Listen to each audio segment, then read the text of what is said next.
I stand here today as someone that represents the borough with the largest number of Holocaust survivors in New York City, and possibly in the US.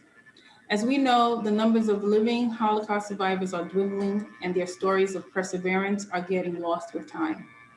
We now are 3 or 4 generations removed from that dark time.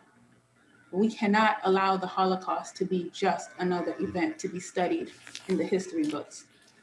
Unlike studying about a natural disaster, when we teach stories about the Holocaust, about the African slave trade, or the rise of KKK shortly after the Civil War, etc., we cannot just talk about it as something that happened. And now, let's move on. These evil things were done by people, not by nature. It was tragic and intended to hurt, oppress, and kill. Killed 6 million people.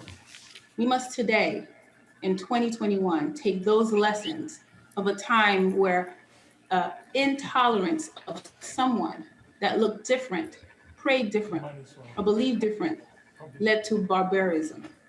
We live in unprecedented times where fear is not present in the hearts and minds of many. The Holocaust was an event that did not happen in a vacuum. It occurred when, through legal means, people with evil intentions came to power and built an industrial system of genocide. As someone that has visited Yad Vashem in Jerusalem and literally cried when there, and as someone that has constituents with tattooed right arms, I will always fight against hate and anti-Semitism. I urge us to preserve the memories of those heroes and heroines, as we today are the bridge of this living memory of the Holocaust to the future.